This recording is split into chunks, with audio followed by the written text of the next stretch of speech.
Did you know that scientists have been able to use the study of grape DNA in order to ascertain that human beings have been farming grapes for at least 11,000 years? By studying the changes in the DNA over those various times from various archaeological sites through history, they've been able to actually pinpoint the sorts of qualities that these early viticulturists were trying to get out of these grapes. It would seem that these very early grape farmers were trying to seek out and propagate certain vitis subspecies that had really big, delicious, juicy berries, that also had a more distinct skin color, and finally which were hermaphrodite or able to fertilize themselves. What's more, by looking a little more closely at certain subspecies that seem to have proliferated during that time, it would appear that the early wine grape farmers, and I guess therefore earliest Garagistes, were particularly partial to grape subspecies that had that quite sweet, floral, muscatty, grapey type flavor to them. Something that most modern wine lovers find a little overwhelming. The reason that I was studying the earliest archaeological evidence for grape farming was because I was researching skin ferment wines from Georgia, but got distracted by the fascinating field of ampelographical DNA profiling. And the reason that I was researching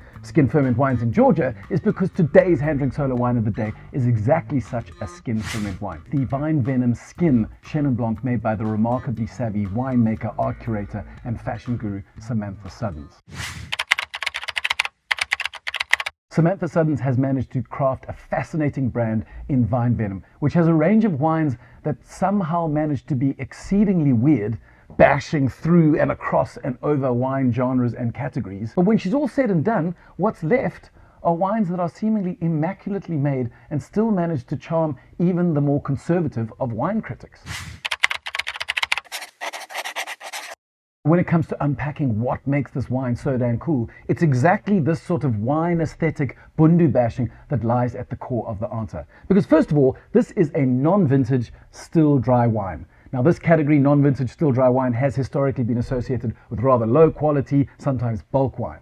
So if you take a non-vintage wine and put it into a wine competition and it manages to get 94 points from certain critics, as this wine has done, you might say, well, jolly good show, something to shake up the status quo. Secondly, this wine is a skin ferment wine. Now, skin ferment wines have long been associated with rather fun, adventurous, daring wine geek sort of wines, but not very often associated with fine wine. So similarly, if Samantha had taken a single vintage skin ferment Chenin Blanc and had it go into the finals of the Platter blind tasting for 5-star awards, which it did, even then an open-minded critic might have said, well, jolly good show, skin ferment in the final tasting, who would have thought? But we need to bear in mind that this wine is both a non-vintage wine and a skin ferment wine, and it managed to get 4.5 stars, go into the final tasting, get 94 points from a whole bunch of critics. I mean, the combination of that is enough to make someone like Robert Parker rise from his grave in a riotous rage, which is why we're so stoked to have it in the club. Samantha Suddons sourced all of the grapes for this wine from the Swartland, more specifically from the wine ward of the Paardeberg, which is a rather famous subdivision of the Swartland. When it came to making the wine, she fermented the grapes on the skins, as I've said, but you should know that the skins and juice and grapes all sat together for 27 days. Now, to give you context, some winemakers would call their wine a skin contact wine if it's been in contact for 6 hours. So to have these grapes together for 27 days really is quite gargantuan and left field. It's also worth noting that she did not inoculate the grapes, but rather just let native yeasts do their thing. And when that was all done, she pressed them off into barrels for maturation. But rather than filling the barrels right to the top in order to prevent any excess oxidation, she deliberately kept the levels a little bit lower, allowing a larger surface of wine to be open to the air, even though it is inside sealed barrels. And this is to bring more of those sort of funky, nutty, savory, oxidative elements. Sam describes this recent version of her skin Chenin Blanc as a wine for whiskey lovers, which is absolutely terrifying if you hate whiskey. But luckily, for those who do, the very gentle 12.5% alcohol is enough to set your heart at ease. But let's give this wine a sniff and see what's in the glass. Well, I mean, you can immediately see where Sam gets her whiskey references from. There are some lovely, smoky, almost peaty elements on the wine. On top of that, there's wild honey, orange peel, cinnamon, and even some really delicious caramelized pear. It's a fascinating mix of aromas that really one can sniff as much as one wants to sip. But let's move on and get some of the wine in the glass. Ooh, well, when you take a sip, there's a whole new array of sensory delights to feast your brain on. If you're a conservative white wine drinker, probably the first thing you'll notice is the tannins. You might say, well, what are the tannins? I don't even know if I'm noticing them. Well, take a sip of wine and then wash it around between your top front teeth and your top lip. Do you feel how your lip sticks to your teeth just a little bit?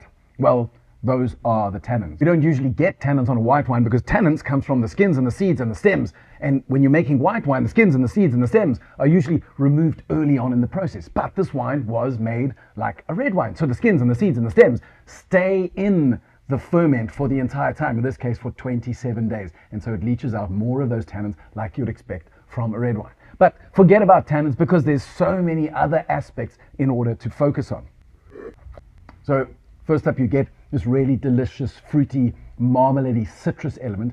But then, as I mentioned earlier, there's a kind of soft, almost cooked pear. And if you're old school and just want classic fruit, well, that's there as well. There's peaches and there's apricots, and those oxidative, nutty, salty elements come through and almost complicate everything in the wine, a little bit like a garnish over the top of a peach cobbler. One thing I do notice is that the acid is really high on this wine, and in another context, this might have been off-putting. But the fact is that there's so much fruit and dynamics and structure going on that the wine is still totally in balance. And this is really, I guess, the crux of how she manages to make wild wines that still taste classy and classic. Because any great wine needs to have harmony and balance between fruit and structure and acid.